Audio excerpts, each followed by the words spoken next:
आप सभी को मेरा नमस्कार। तो आज हम डिस्कस करेंगे ग्रीक स्कॉलर्स के बारे में।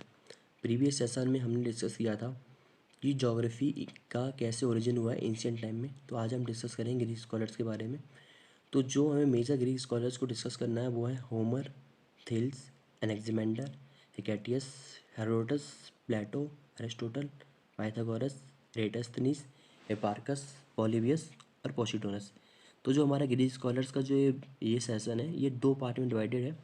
पहले सेशन में हम होमर, थेल्स, एनेक्सिमेंडर, हिकेटियस और हेरोडोटस को डिस्कस करेंगे।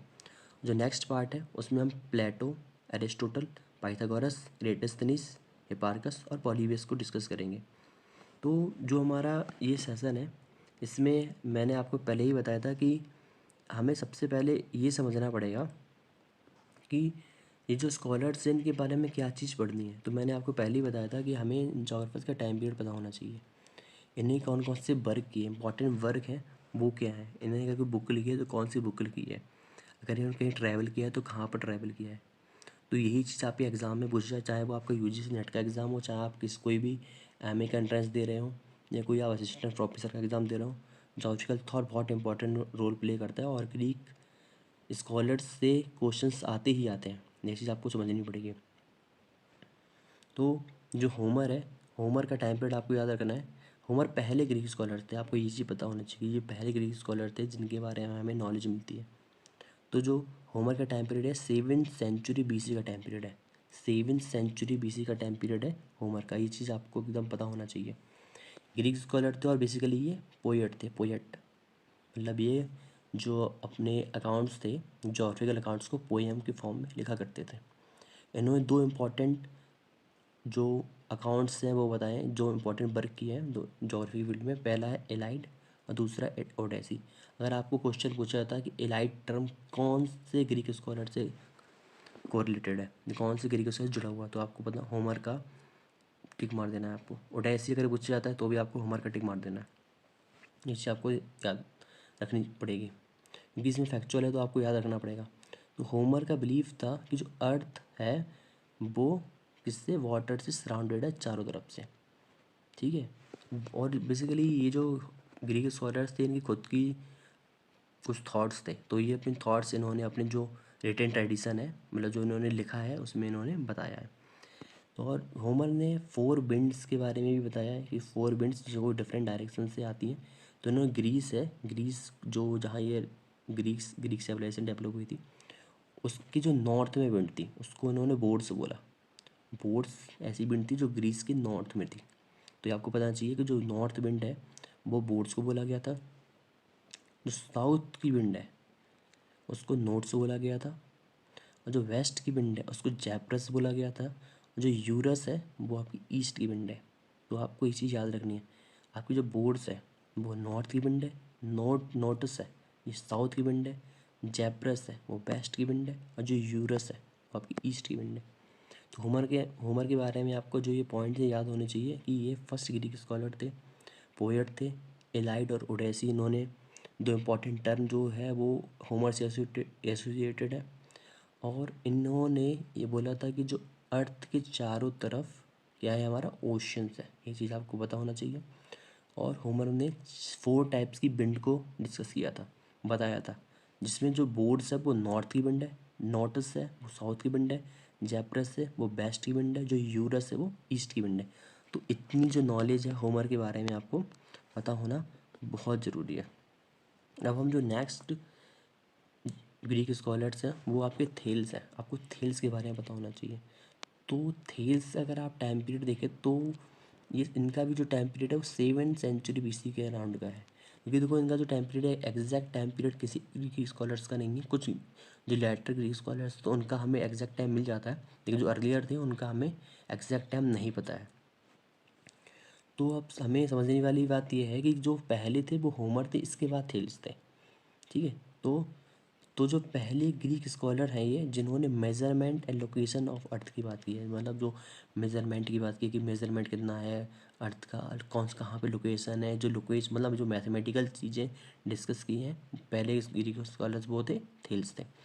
इन्होंने जोग्राफी में मैथमेटिकल ट्रेडिशन का को लाए, मतलब बेसिकली हम इनको मैथमेटिकल ट्रेडिशंस के लिए ज्योग्राफी में जानते हैं। इन्होंने बोला था जो earth as a disk floating in water, मतलब जो अर्थ है वो डिस्क के फॉर्म में है और क्या कर रही है, ये फ्लोट कर रही है किस पे, वाटर पे, पानी में तैर रही है। ये किसने बोलता है, ये थेल्स ने बोला था। और जो हमारे जो थेल्स थे ये क्या थे, ट्रेडर थे, ट्रेडर। और इन्होंने जो इजिप्ट वाला रीजन है ना, इजिप्ट जो कि आज अब अफ्रीका में है, अफ्रीका में जो इजिप्ट है इसके बारे में इन्होंने डिटेल में बताया है।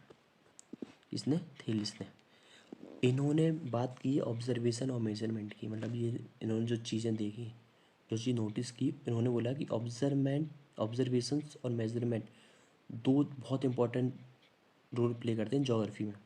ठीक है, तो आपको ये चीज़ अगर आपसे पूछा जाता है कि ऑब्जर्वेशंस और मेजरमेंट की सबसे पहले बात किसने की थी, तो आपको थेल्स याद रखना है। आपको ये चीज़ पूछा जाता है earth as a disk floating in water किसने बात की है, तो आपको याद रखना है कि थेलिस ने बात की थी। अगर आपसे ये क्वेश्चन पूछा जाता है कि मैथमेटिकल ट्रेडिशंस को किसने इंट्रोड्यूस किया था ज्योग्राफी में, तो आपको थेलिस का नाम याद रखना है। और बहुत सारे जो ज्योग्राफिक प्रपोजल्स है कि ट्रायंगल को कितने पार्ट में डिवाइड हो सकता है, ठीक है, तो ये सब चीज़ें जो बहुत सारे इन्होंने ज्योमेट्रिक प्रपोजल्स दिए हैं उनको हम बहुत ज़्यादा डिटेल से डिस्कस नहीं करेंगे उन्होंने मैथमेटिक्स में क्या काम किया। हमें बस इतना देखना है कि ज्योग्राफी की फील्ड में कौन से ऐसे काम थे जो रिलेटेड थे मैथमेटिकल के। मैथमेटिक्स का जो ट्रेडिशन है वो किसने लाया ज्योग्राफी की फील्ड में, तो आपको वो याद रखना, थेल्स ने ये काम किया है। तो थेल्स आपके फर्स्ट थे जिन्होंने मैथमेटिकल ट्रेडिशन की बात की है ज्योग्राफी की फील्ड में। इसके बाद जो आपके नेक्स्ट स्कॉलर हैं, ग्रीक स्कॉलर, वो हैं आपके एनेक्सिमेंडर। जो एनेक्सिमेंडर थे ये थेल्स के स्टूडेंट थे। इनका जो टाइम पीरियड है वो 7th सेंचुरी और 6th सेंचुरी BC में ये थे। और ये डिसाइपल थे किसके, थेल्स के। और तो जो इन्होंने भी, अब जो डिसाइपल जब थेल्स के हुए तो उन्होंने भी क्या किया, मैथमेटिकल ट्रेडिशन को ही फॉलो किया। तो जो एनेक्सिमेंडर थे उन्होंने भी क्या किया है, मैथमेटिकल ट्रेडिशन को ही फॉलो किया है। ये बेसिक है, ये तो आपको पता होना चाहिए। इसके बाद इन्होंने एक इंस्ट्रूमेंट इन्वेंट किया था। ये इंस्ट्रूमेंट का नाम बहुत इंपॉर्टेंट है, ये आपको पता हो इसलिए मैंने इसको हाईलाइट भी कर रखे। जिनोमोन करके एक इंस्ट्रूमेंट था, इसको इन्होंने इन्वेंट किया। तो इससे जो सन डायल है, मतलब बेसिकली आप ये समझ लो कि ये एक ऐसा इंस्ट्रूमेंट था जो टाइम को बता सकता था, टाइम वगैरह के, कि सन का मूवमेंट किस तरह है, सन का डायरेक्शन किस तरह है, इससे हम शैडो वगैरह के उससे बेसिकली हम टाइम वगैरह का अंदाज़ लगाते थे। तो वो एक ऐसा इंस्ट्रूमेंट है, ये चीज़ आपको हो सकता है प्रोनाउंसिएशन थोड़ा डिफरेंट, क्योंकि जो टर्म थे ये आपके ग्रीक लैंग्वेज में थे, तो हो सकता है थोड़ा डिफ्रेंशिएट हो। तो ये आपको इस टर्म, अगर आपको जियोनोम करके अगर कोई टर्म दिख रहा है तो आप समझ लेना वो किससे रिलेटेड है, एनेक्सिमेंडर से रिलेटेड है। इन्होंने क्या किया था, इन्होंने एक वर्ल्ड मैप प्रिपेयर किया था जिसमें इन्होंने जो सेंटर में किसको दिखाया था, ग्रीस को दिखाया। तो उन्होंने एक वर्ल्ड मैप प्रिपेयर किया और उसमें उन्होंने सेंटर में किसको दिखाया, ग्रीस को दिखाया। और जो अदर पार्ट्स हैं यूरोप के, उनको किसके सराउंड किया, ग्रीस के सराउंड किया। और इसके ग्रीस और यूरोशियन पार्ट के चारों तरफ इन्होंने किसको दिखाया, वर्ल्ड को दिखाया। मतलब जो अदर वर्ल्ड है वो ओशन से सराउंडेड है। ग्रीस वाला पार्ट है वो आपका सेंटर में है। जो ग्रीस है आपका वो कहाँ है, सेंटर में। और यूरेशियन पार्ट है वो ग्रीस के चारों तरफ है और उसके चारों तरफ आपका क्या है, वाटर है। ठीक है, तो ये चीज़ किसने बताई थी, एनेक्सिमेंडर ने। एनेक्सिमेंडर ने एक टर्म एपिरोन करके एक टर्म क्या किया था, कौन किया था। बेसिकली जो एनेक्सिमेंडर थे वो ये समझते थे जो वाटर है वो एक प्राइम सब्सटेंस है। मतलब उन्हें लगता था कि जो वाटर है वो सबसे ज़्यादा अमाउंट में अवेलेबल है अर्थ सरफेस पे। तो इन्होंने जो एपिरॉन है वो यूज़ किया था वाटर के लिए। तो वाटर के लिए इन्होंने यूज़ किया था एपिरॉन ने। ये वाटर को बहुत प्रीसियस सब्सटेंस समझते थे, या फिर प्राइम सब्सटेंस समझते थे। ये आपको बेसिक बेसिक कुछ पॉइंट्स हैं वो आपको याद रखने हैं। और आपको एक क्रोनोलॉजी याद रखनी है कि सबसे पहले होमर थे, थेल्स थेल्स थे, उसके बाद एनेक्सिमेंडर थे। ये आपको एक ऐसी क्रोनोलॉजी पता होना चाहिए। इसके बाद जो मैथमेटिकल ट्रेडिशन है इन ज्योग्राफी वो भी कंटिन्यू किया था। थेल्स के बाद जो कंटिन्यू किया था वो एनेक्सिमेंडर ने किया था। तो ये जो कुछ पॉइंट्स हैं ये पॉइंट्स आपको याद रखने हैं। इनका टाइम पीरियड क्या था, थेल्स के ये डिसाइपल थे। इसके बाद आपको इनके जो इंस्ट्रूमेंट है उसका नाम याद रखना है। इन्होंने वर्ल्ड मैप बनाया था जिसमें इन्होंने सेंटर में ग्रीस को दिखाया था, उसको चारों तरफ यूरेशियन पार्ट को दिखाया था और उसके चारों तरफ इन्होंने वाटर को दिखाया था। तो ये सब चीज़ें इन्होंने बताई थी। इसके बाद इन्होंने बताया एक एपिरॉन करके सब्सटेंस की बात की, जो टर्म एपिरॉन दिया था उन्होंने बोला था एपिरॉन एक प्राइम सब्सटेंस है, और जो प्राइम सब्सटेंस उन्होंने समझा था उनको वाटर है वो एक प्राइम सब्सटेंस के रूप में इन्होंने समझा था। ठीक है, तो और मैथमेटिकल ट्रेडिशन पे इन्होंने काम किया था, मेजरमेंट वगैरह जो चीज़ें थी, ऑब्जर्वेशन, ये मेजरमेंट और ऑब्जर्वेशन भी इन्होंने किए थे। ठीक है, तो एनेक्सिमेंडर के बारे में आपको ये बेसिक्स पॉइंट्स कुछ पता होना चाहिए। इसके बाद जो हमारे नेक्स्ट जो हैं वो है हमारे हेकाटियस। तो एनेक्सिमेंडर के बाद आपको हेकाटियस का याद रखना है। सिक्स टाइम पीरियड इनका है 6th सेंचुरी BC से 5th सेंचुरी BC के बीच में हेकाटियस का टाइम पीरियड लाया करता है। तो ये जो कुछ ना, आप जब आप ग्रीक सिविलाइजेशंस के बारे में अगर समझोगे तो उस टाइम पे कुछ इंपॉर्टेंट सिटीज़ थी जो कि हब थी, कहाँ की नॉलेज का हब थी, या वहाँ की फिलोसफिकल नॉलेज जो डेवलप हो रही थी उनका बहुत सारी क्या थी, हब थी। तो उसी में एक सिटीज़ थी मिलेटस। तो बहुत सारे जो ग्रीक स्कॉलर्स थे वो मिलेटस के ही रहने वाले थे, ये बहुत इंपॉर्टेंट सिटी थी मिलेटस। तो जो हेकेटियस थे वो भी मिलेटस के ही रहने वाले थे। तो और सबसे पहले अगर आप एक रियल समझेंगे कि जो लिटरेरी ट्रेडिशन स्टार्ट किया है तो सबसे पहले वो हेकेटियस, मतलब किसी ने कोई बुक लिखी है अगर कोई पहली जिसकी हमें नॉलेज मिलती है ग्रीक फिलोसफी में, ग्रीक सिविलाइजेशन में, तो वो हमारे हेकेटियस ही थे जिनकी हमें पहली बुक मिलती है। और जिनकी बुक का नाम था वो जेस पेरेडस है। जेस पेरेडस इनकी बुक का नाम है। ये जो लिटरेरी टर्म लिखा है ना, इसका मतलब होता है लिखने की विधा, या कोई चीज़ जो लिखी जा रही है जो कि रिटन फॉर्मेट में। तो सबसे पहले किसने स्टार्ट किया था, हेकाटियस ने स्टार्ट किया था। तो जो जेस पेरेडस है बेसिकली क्या है, ये डिस्क्रिप्शन ऑफ अर्थ है। डिस्क्रिप्शन ऑफ अर्थ मतलब जो हमारी अर्थ है उसको डिस्क्राइब किया था जिसने, हेकाटियस ने, और ये लिख करके उन्होंने बताया था। He divided his work into 2 parts. इनका जो काम था जिस पेरेडस, ये 2 पार्ट में डिवाइडेड था। जो पहला पार्ट था वो डील करता था यूरोप, पूरा यूरोप के पे ऊपर बेस्ड था पहला। और सेकंड जो पार्ट था वो सेकंड पार्ट वो डील्स करता किससे, एशिया और लीबिया से। एशिया और लीबिया, लीबिया उस टाइम पे अफ्रीका को ही लीबिया माना जाता था। अफ्रीका मतलब को पार्ट है ना, उसको लीबिया मानते थे। मेडिटेरियन क्रॉस करके जो ये पार्ट मानते थे वो लीबिया ही बोलते थे सारा। अब Hecataeus describe numerous rivers in his book. Hecataeus ने बहुत सारी बुक, अपनी जो उनकी बुक थी उनमें बहुत सारी रिवर्स की बात की थी। तो ऑब्वियसली ये सारे क्या थे, ट्रैवलर्स थे, ये ट्रैवल करते रहते थे। तब वो ट्रैवल करेंगे उन्हें रिवर्स दिखती थी तो वो उसके बारे में डिस्क्राइब करते थे। जैसे कि स्त्री, जो स्त्री करके जो ये रिवर है ना, ये बेसिकली पो रिवर थी जो कि इटली की थी। तो उस टाइम में इन्होंने इसको स्त्री रिवर बोला। तो तो आप ये समझिए कि उन्होंने उस टाइम की जो टर्म है स्त्री, वो उस टाइम का टर्म है। आज हम उसको पो रिवर बोलते हैं जो कि इटली में।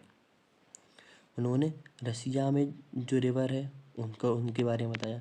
साउथ एशिया में जो रिवर है उसके बारे में बताया उन्होंने। उसने कावल रिवर के बारे में बताया। सिंध और डैन्यूब रिवर के बारे में डिस्कस किया इसने, हेकाटियस ने। तो ये पॉइंट्स आपको पता होना चाहिए हेकाटियस के बारे में। अब आप, हेकाटियस ने डुअलिज्म की बात की है, होम्योपैथिक और आइडियोग्राफिक। तो हम इसको बहुत डिटेल में डिस्कस करेंगे। बेसिकली डुअलिज्म क्या होता है तो हम इसको डिस्कस करेंगे, डुअलिज्म क्या होता है। आप इतना याद रखिए कि डुअलिज्म डिस्कस किया था हेकाटियस ने होम्योपैथिक और आइडियोग्राफिक का। ये एक बहुत अच्छा कॉन्सेप्ट है। या बहुत सारे डुअलिज्म्स है जोग्राफी में, जैसे कि आप फिजिकल जोग्राफी, ह्यूमन जोग्राफी का डुअलिज्म है, डिटरमिनिज्म पॉसिबिलिज्म का है, होम्योपैथिक और आइडियोग्राफिक का। तो ये बहुत सारे डुअलिज्म हैं जिनके हम बारे में डिटेल में आने वाले लेक्चर्स में डिस्कस करेंगे। लेकिन अभी आपको बस इतना पता होना, हेकाटियस ने डुअलिज्म की बात की थी, कौन से, होम्योपैथिक और आइडियोग्राफिक वाले डुअलिज्म की बात हेकाटियस ने की थी। हमारा जो नेक्स्ट ग्रीक स्कॉलर है वो है हेरोडोटस। तो हम हेरोडोटस की बात कर लेते हैं। हेरोडोटस का टाइम पीरियड है 5th सेंचुरी BC का इनका टाइम पीरियड है। और जो हेरोडोटस थे वो हिस्टोरियन थे, एक हिस्टोरियन थे। और इनको बहुत सारे बुक्स में इनको फादर ऑफ हिस्ट्री भी माना जाता है। फादर ऑफ हिस्ट्री, बहुत सारी बुक्स में हेरोडोटस को फादर ऑफ हिस्ट्री बोला जाता है। और इनका जो बेसिकली ये वही हेरोडोटस का ये था, वही कहा कि जो हिस्टोरिकल अप्रोच है ना, इन्होंने ये बोलता कि जो जोग्राफी है उसको हमें हिस्ट्री के फॉर्म में पढ़ना चाहिए। मतलब जो हम अगर हम हिस्ट्री को पढ़ रहे हैं तो उसमें हमें ज्योग्राफी देखनी चाहिए, और अगर हम ज्योग्राफी को पढ़ रहे हैं तो उसमें हमें इसको ज्योग्राफी के बहुत सारे हिस्टोरिकल प्रोस्पेक्टस को समझना चाहिए। ये किसने बात की थी? हेरोडोटस ने बात की थी। इनकी जो एक लाइन है बहुत फेमस है, history must be treated geographically and geography must be treated historically. ये जो टर्म है ये हेरोडोटस ने दिया था। ये जो लाइन है, ये जो सेंटेंस है, ये हेरोडोटस ने इसकी बात की थी। हेरोडोटस जैसे मैंने आपको पहले बताया, साइड ट्रैवलर थे, क्योंकि उनके पास कुछ काम नहीं होता था। आज के टाइम पे मोबाइल जैसा तो कोई इन्वेंशन था नहीं कि मोबाइल में सारे लोग चलाते रहते हैं। तो उनके पास टाइम होता था, वो सारे ट्रैवल करते रहते थे और चीज़ें ऑब्जर्व करते थे, उनको मेजरमेंट करते थे। उनके पास डायरीज़ होती थी, उन डायरीज़ में लिखते थे, बहुत सारे ऐसे काम करते थे। तो ये क्या थे? बेसिकली ट्रैवलर्स थे। तो जो हेरोडोटस ने वो ट्रैवलर था, और इसने ट्रैवल किया था अक्रॉस ब्लैक सी, रशियन स्टेपीज, जो स्टेपीज ग्रासलैंड है।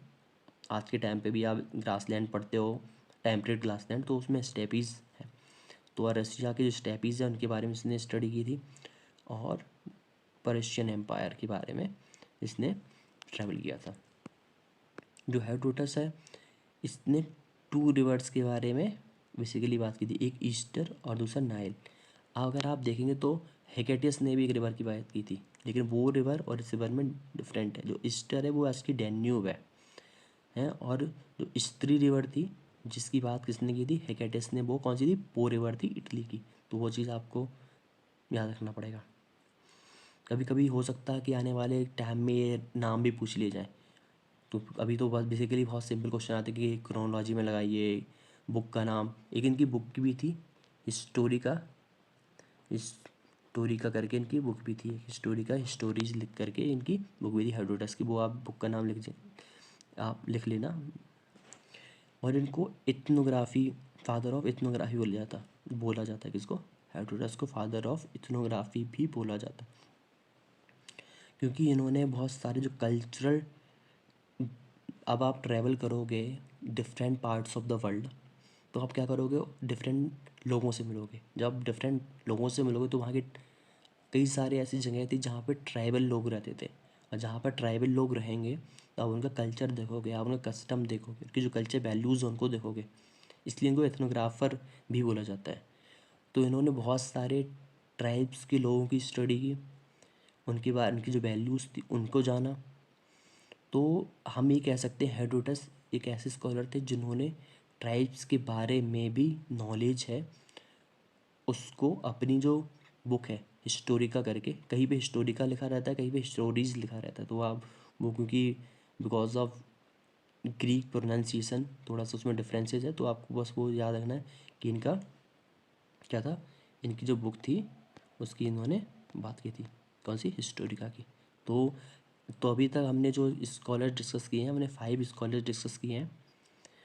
हमने होमर को डिस्कस किया, हमने थेल्स को डिस्कस किया, हमने एनेक्सिमेंडर को डिस्कस किया, हमने कैटियस को डिस्कस किया, हमने हेरोडोटस को डिस्कस किया, और इनके जो कुछ इंपॉर्टेंट पॉइंट्स हैं वो हमने डिस्कस किए हैं। तो लेकिन अभी हमको और भी बहुत सारे ग्रीक स्कॉलर डिस्कस करने हैं। जैसे कि हमें अभी जो ग्रीक स्कॉलर डिस्कस करने हैं वो हमें अभी प्लेटो को डिस्कस करना है, एरिस्टोटल को डिस्कस करना है, पाइथागोरस को डिस्कस करना है, एरिस्टोथेनिस को डिस्कस करना है, हिप्पार्कस को डिस्कस करना है, पॉलीबियस और पोसिडोनस को डिस्कस करना है। तो आपको, मैंने आपको बताया, आपको इन जोग्राफर्स का टाइम पीरियड पता होना चाहिए। टाइम पीरियड बहुत इंपॉर्टेंट है। सीधे सीधे आपको क्वेश्चन क्रोनोलॉजी में लगाने को पूछा जाता है, क्रोनोलॉजी में लगाइए, ठीक है। किसने कौन सा टर्म दिया? एलाइड टर्म किससे रिलेटेड है? आपका ओडेसी टर्म किससे रिलेटेड है? जेस्पेरिडस किसकी बुक है? तो ऐसे बहुत सारी चीज़ें हैं जो आपकी आती हैं एग्ज़ाम में और लगातार पूछी जाती रहती हैं। कौन सा जोग्राफर है जिसको फादर ऑफ हिस्ट्री बोला जाता है? कौन सा जोग्राफर है जिसको इथनोग्राफर बोला जाता है? ठीक है, तो ये पॉइंट्स आपको बहुत सारे याद रखने हैं, तो आप इनको नोट डाउन कर लीजिएगा, तो बहुत ही आपको बेनिफिट रहेगा, क्योंकि आप इनसे बहुत जल्दी क्विक रिविजन कर सकते हैं। तो जो हमारी नेक्स्ट क्लास है इसमें हम और जो आपके ग्रीक स्कॉलर्स हैं इनके बारे में डिस्कस किए हैं। अगर आपको लेक्चर अच्छा लगा है तो आप लाइक कर सकते हैं, सब्सक्राइब कर सकते हैं। Thank you so much.